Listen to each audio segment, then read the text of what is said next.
This is the EZbook, and it weighs about 1.2 kilograms, and it's not really thick inside, so it's quite easy to carry around.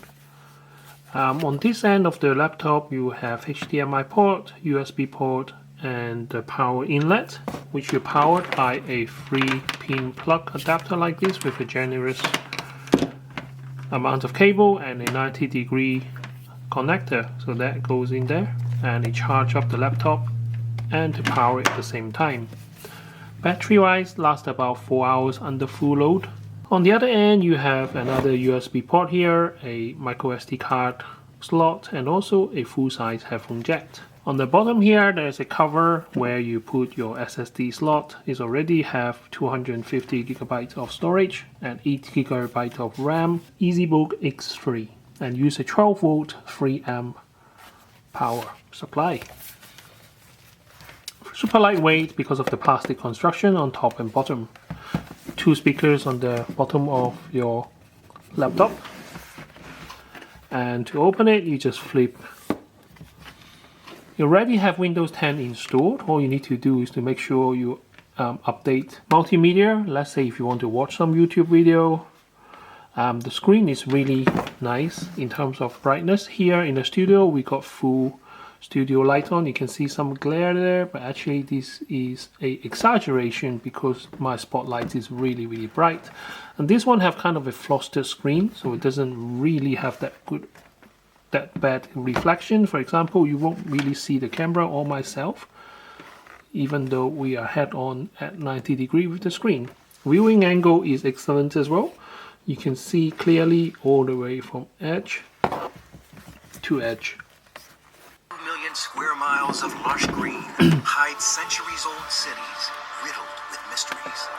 But today, let's do a full screen just to show you guys the expose these secrets. It's kind of like having X-ray vision and seeing beneath the canopy without having to touch a single leaf. Archaeologists are using this new superpower to unearth treasures on the ground. The touchpad is really responsive. It's edge to edge, as you can see, and you can do gesture as well. For example, if you have 2 fingers up and down, it will become a scroll. 1 finger will be pointer, left, right, center, etc. So this is an online website for my kids, and they do a lot of maths on this website, and this has no problem with this kind of application. In fact, although it's a small screen, but I can actually read it very clearly, and you don't see any pixels until you are this close to the screen. So this one is 76. Submit. So they can do schoolwork on this machine. Let's say if I want to do some office work, okay, I do have the Microsoft app. I think this is an online version, so you don't really have to install it onto a computer. I think Microsoft app is already part of Windows 10, but you do need a license to use the software. Just to show you guys working on this laptop, what does it look like. So I have no problem using this for work. Let's say if you have Excel, similar.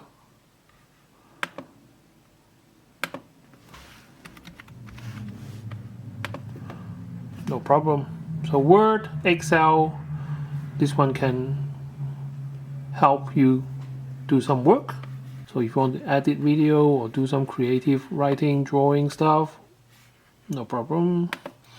Now I did purposely choose the high-end 8 GB of RAM because I know that using a laptop means having a lot of things open at the same time. So here is the specification. So this one has a Celeron J3455, 1.5 GHz. Now this is not going to set the world alight with speed, but it is adequate for what I showed you just now.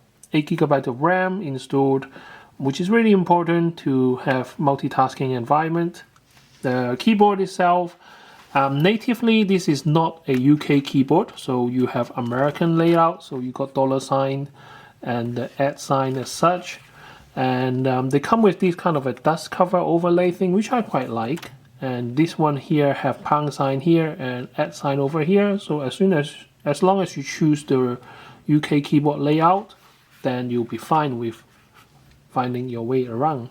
I mean, this is really not designed for 3D games like this, but I did manage to get it to work. It was painfully slow to start at the beginning, but once you scale down the graphics, then even a high demand game become bearable. The reason why this is on a Windows screen is because if I play on a full screen, it becomes very laggy, and I don't like that. So when it's scaled down to this kind of a window size, you can actually play games on this.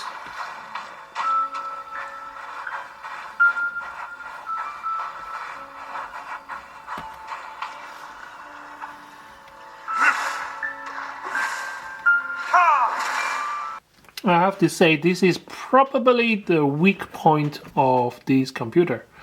So the battery power, if you do use it for multimedia and gaming, it does use a lot of power. I would say this thing will last only about 3 to 4 hours, and then you have to plug it in to charge the battery and power the laptop. If you are doing office work, obviously that can last a bit longer, but this is one of the limitations of a laptop. Here, the screen viewing angle is actually really good. You can see all the way from the edge to the other side. The touchpad is good. The click is very satisfying. Click. And yeah, and the other thing which I kind of don't like is the camera. You can't really compare this with any of your phone or tablet, because the camera is not that great. I mean, it will work for Teams and, you know, online conference and stuff like that, but if you want to use it to take a picture as such, it won't come out really good. I would stick to using your phone or other devices if you want some quality pictures. A thumbs up for me for portability and the built-in window experience. I think plug in a mouse and then I can play games with it. It's really light, and carry around in your bag is brilliant.